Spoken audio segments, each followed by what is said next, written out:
আমার প্রেগন্যান্সির একটা ভিডিও আমরা দিয়েছি, সেটা ওই আমার জেস্টেশনাল ডায়াবেটিস ছিল সেইটা রিলেটেড। আসলে যখন পুরো মানে মোস্ট অফ দ্য টাইম তো আমি একা ছিলাম, ওই সময় আমি কিছু রেকর্ডও করতে পারিনি, আর ওইগুলো আমাদের কাছে নেই কোনো রেকর্ডিংস।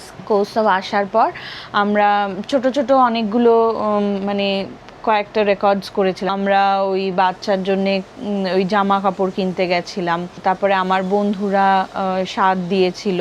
কৌস্তব একদিন রান্না করে অনেক কিছু প্রচুর রান্না করে আমাকে খাইয়েছিল, তো সেইটার একটা সুন্দর ভিডিও আছে।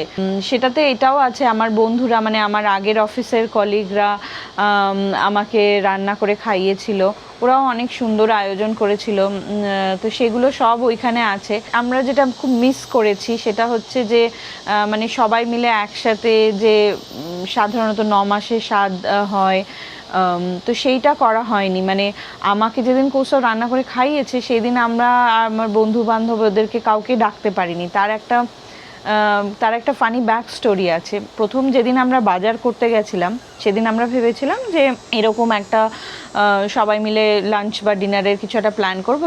সেই দিনকে আমার শরীর খারাপ হয়ে গেল। সেই দিন তো অবভিয়াসলি বাজার টাজার তুলে রেখে দেওয়া হলো। তারপরে যেদিন রান্না স্টার্ট হচ্ছে সেই দিনকেও আমার শরীর খারাপ হয়ে গেল। মানে সেই দিন আমি ড্রেস আপও করতে পারিনি, খেতেও পারিনি। ফাইনালি যেই দিন ড্রেস আপ করে ছবি টবি দিয়ে ভিডিও করা হয়েছে সেই দিন কিন্তু অ্যাকচুয়ালি রান্নাটা হয়নি।